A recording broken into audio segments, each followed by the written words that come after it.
నాకు ఇగో 8 రాసిండు ఎవరికో రాసిండట అది నీకు కాదు. నేనే తేలేదే నాకు రూపాయి దాంట్లో బత్త కూడా ఇవ్వలేదు ఇంతవరకు కూడా ఇవ్వలేదు. ఈ కార్డు ఇచ్చి నీకు ఇచ్చినామని చెప్తుర్రా? చెప్తారు ఇప్పుడు రాసిన రివర్స్ అవపడుతుంది అక్షరాలు. మంచి మంచి పెట్టు అట్ట కాదే. దానికి ఇచ్చుడు లేదు పోలేదు ఇవాళ పోతాడు కానీ నీకు ఇచ్చిన పో అంటారు. ఇచ్చిన పో అంటారు కానీ నీకు ఇయ్యలే. నాకు ఇవ్వలే. ఈ యానిమల్ ఎవరికి ఇచ్చారు మరి? ఎవరికి ఇచ్చిర్రు అంటే ప్రైవేట్ గా అమ్ముకుంటారా? ఏమో ఎవరికి అమ్ముకున్నారు. నీకు లేదు పోయి నీకు రాదు మళ్ళా తర్వాత వస్తుంది ఆయటకో ఎప్పుడు వస్తుంది అంటారు. మరి ఇప్పుడు ఆయటకు వచ్చిదాను నీకు ఒక్క పత్తి చెప్పదు మరి నీ పంట ఎట్ట పండాలా? నా పంట ఇక సావాలి ఇక గిట్టాటోడు తెచ్చినప్పుడు తెచ్చి సాదుకోవాలి. నీకు బుక్ ఇచ్చిరా? బుక్ ఇప్పుడు పోతే వాడు పోలీసు ఏమంటాడు పో అంటాడు. పోలీసులకు ఏం సంబంధం? ఏం సంబంధం అంటే వాళ్ళు ఎందుకు పెట్టిరు వాడు రేవంత్ రెడ్డి గారు ఏమిటికి పెట్టిండు అని గుద్దా. ఎట్లా ఉంది రేవంత్ రెడ్డి ప్రభుత్వం? ఏ ప్రభుత్వం ఇదే ప్రభుత్వం అంత దొంగ ప్రభుత్వం. అంత దొంగ ప్రభుత్వం ఇది మొత్తం. అరే మళ్ళా పడిపోయారా మొత్తం మేము మంచి చేస్తాను.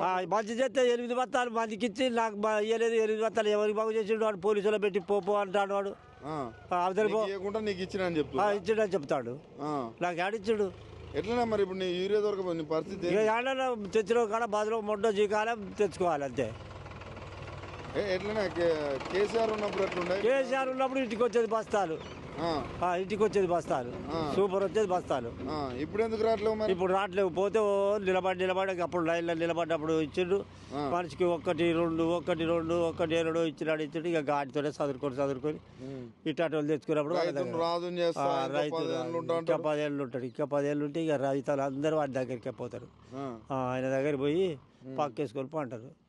ఎందుకు అంత కోపం? అంత అరే బత్తాలు లేవా వాడికి ఇది లేదు అది లేదు మందికి ఇచ్చిన కార్డు మీద. ఈ కార్డు మీద నువ్వు చూడరాదు ఇలా 8 బత్తాలు ఇచ్చిరట.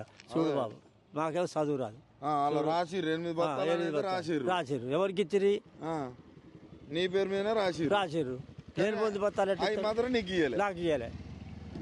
ఇట్లా అయితే ఇట్లా మరి ఇంత ఏం చేయాలి? వాడు మోసం చేస్తాడు. అంత ఆగం అవుతాడు. దేశాన్ని అంత ఆగం చేస్తాడు. మహిళల్ని కోటీశ్వరాలు చేసి పీ బస్సులు పెట్టి మొగోలు పోతే నిలబడి రారా అంటారు. ముసలోని చూడరు ముట్టోని చూడరు. నిలబడవా అంటారు. ఇప్పుడు ఎలక్షన్ లో గెలుతాడా మళ్ళా ఇక గెలిచినాడు చూద్దాం వచ్చేటప్పుడు. ఇక మళ్ళా ఊరే బత్తాలు తెచ్చినా అంతేనా? రేవంత్ రెడ్డి ఊరే బత్తాలు తెచ్చి ఇంటి ముందర పెట్టాయి. ఎందుకు మార్పు అన్నారు? ఇదే మార్పు.